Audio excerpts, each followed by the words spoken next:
आज हम लोग जानेंगे मानव में पाचन तंत्र, यानी मानव में भोजन का पाचन कैसे होता है। ये आप जो देख रहे हैं, ये जो भी है, ये आपका मानव का पाचन तंत्र का चित्र है। यानी आप देखते होंगे कि शरीर में बहुत सारे अंग हैं और हर अंग एक दूसरे से आपस में जुड़े। तो सबसे पहले हम लोग पढ़ेंगे पाचन कि पाचन है क्या चीज। यानी भोजन जो हम लोग करते हैं और भोजन जो है हमारे शरीर में किस प्रकार से पचता है के बारे में हम लोग विस्तार से जानेंगे।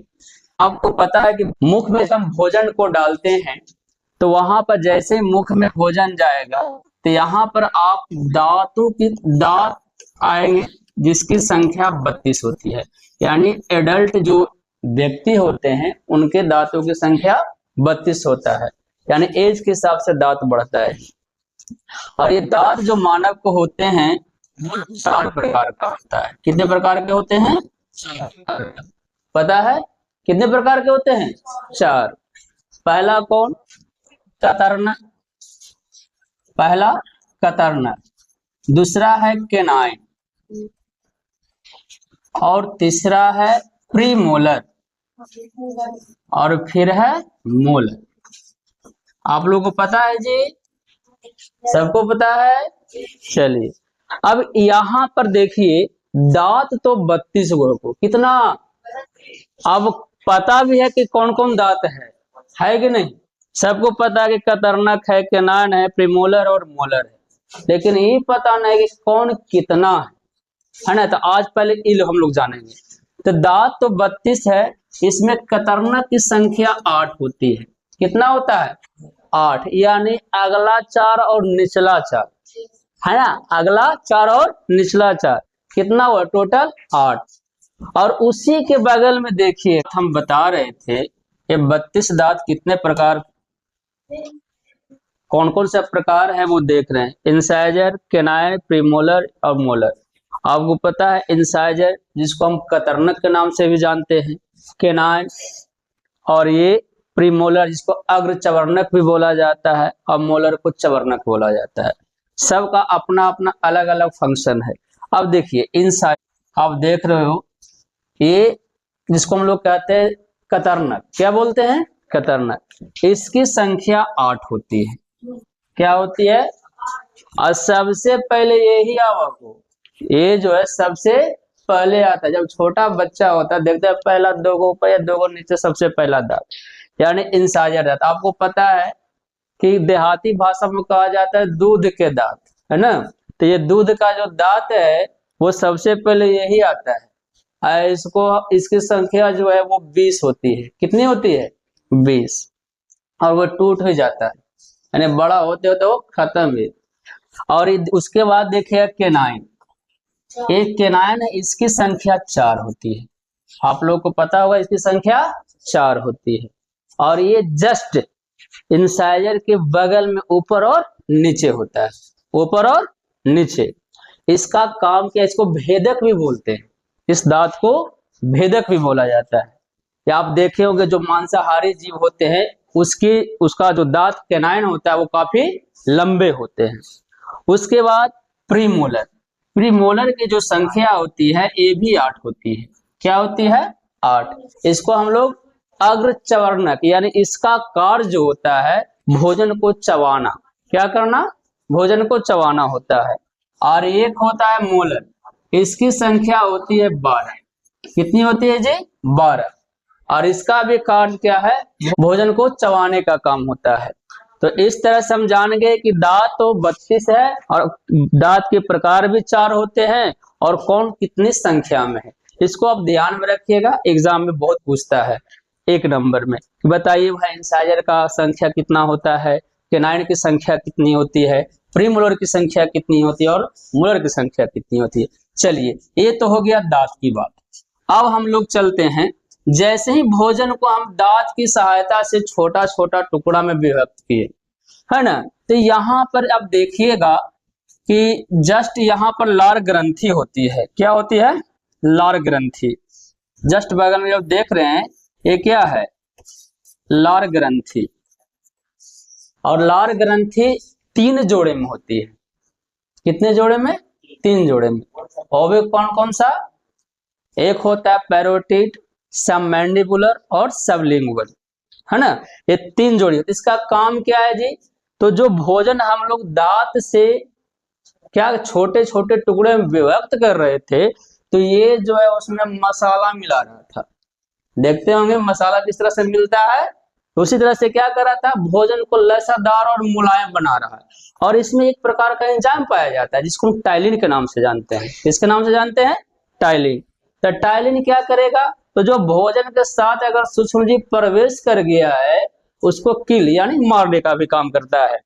जब भोजन ग्रसनी लाल ग्रंथि के द्वारा जो सलाइवा निकलती है उससे सनता है, तो ये भाग यहाँ भोजन पर यहाँ आता है, जिसको हम लोग इस अंग को ग्रसनी कहते हैं। ग्रसनी एक भाग है जहां पर 2 छिद्र निकलता है। कितने छिद्र निकलते हैं? 2 छिद्र।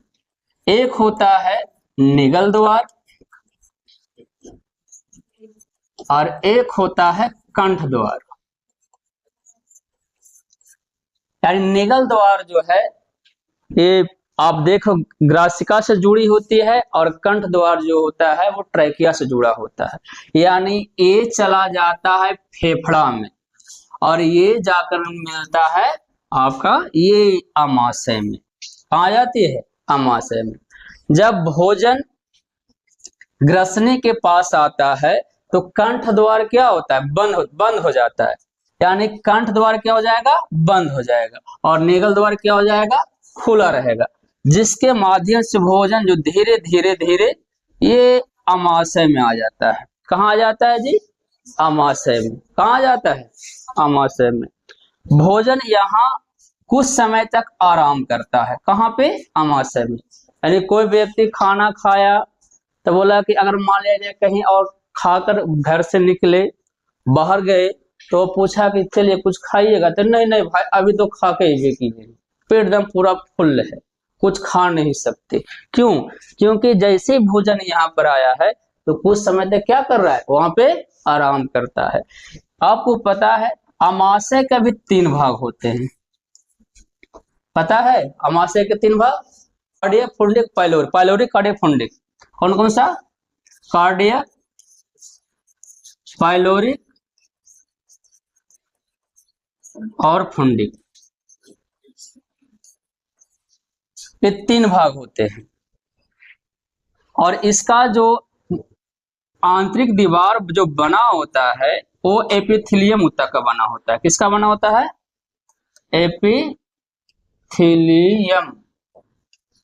ऊतक का बना होता है। और इसमें प्रतिदिन आमाशय में प्रतिदिन 3 लीटर जठर रस का निर्माण होता है। कितना? 3 लीटर जठर रस बनता है। और इसके 3 भाग होते हैं। आप देख रहे हैं फुंडिक, पाइलोरिक और कार्डियक। ये जो है आमाशय पाइलोरिक छिद्र के माध्यम से छोटी आंत से जुड़ा होता है। किससे जुड़ा होता है? छोटी आंत से। कहाँ है? और आपको पता है कि सबसे बड़ा भाग यानी पाचन तंत्र का सबसे बड़ा भाग जो होता है वो छोटी आंत ही होती है। पाचन तंत्र का सबसे बड़ा भाग, सबसे बड़ा भाग क्या होता है जी? तो छोटी आंत होती है। कौन सी आंत होती है? छोटी आंत। आपको पता है इसकी लंबाई 6 मीटर तक होती है। कितना होता है? 6 मीटर। यानी सबसे लंबा। और इसकी चौड़ाई 2.5 सेंटीमीटर होता है जी। ये क्या होता है? इसकी चौड़ाई। या ये सब नाम तो है को छोटी, लेकिन सबसे लंबा भाग है वो, है ना। कौन? छोटी आंत। और ये जो है जब यहाँ पर भोजन आता है आमाशय में तो सबसे पहले आपको नहीं बता पाए इसमें सबसे, जैसे आप आमाशय में भोजन आता है तो सबसे पहले कौन सा भाग पचता है? तो प्रोटीन। प्रोटीन जो सबसे पहले पचता है, उसके बाद वसा पचती है। और जो अधपचा भोजन होता है उसको हम लोग काइम के नाम से जानते हैं। किसके नाम से? काइम। यानी ये यहाँ पर क्या होगा? काइम होगा, काइम होता है। और ये भोजन जो है अधपचा भोजन, काइम जिसे भोजन पचने के उपरांत जो जिसे आप देख रहे हैं कि प्रोटीन पच गया, है ना, वसा पच गया, बाकी शेष पदार्थ तो बचा हुआ है, वह एक प्रकार का लेय गाढ़ा पदार्थ बन जाता है, ठीक है। और वही क्रिया, वो जो बचा हुआ अवशेष भाग है वो कायम कहलाता है। क्या कहलाता है? और ये कायम जो है अमाशय से छोटी आंत में किससे जुड़ा होता है? तो पाइलोरिक छिद्र के माध्यम से जुड़ा होता है। किससे? पाइलोरिक छिद्र। हाँ जी, पाइलोरिक छिद्र। देखिए ध्यान दो, जैसे अब ये अमाशय आया ना जी, अमाशय अब छोटी आंत से जुटेगा, तो जहां जो जुट रहा है ना, जहां जुट रहा है छोटी आंत, और कौन जुट रहा है? अमाशय। तो वो जहां जुटने का जो प्रक्रिया है, वो जो छिद्र है, वो क्या कहलाती है? पाइलोरिक छिद्र कहलाती है। आया समझ में? उसी के माध्यम से भोजन कहाँ चलाता है जी? छोटी आंत में चली जाती है, जहां पर पूर्ण संपूर्ण भोजन का क्या होता है? पाचन होता है। इसमें बहुत सारा है, बहुत सारा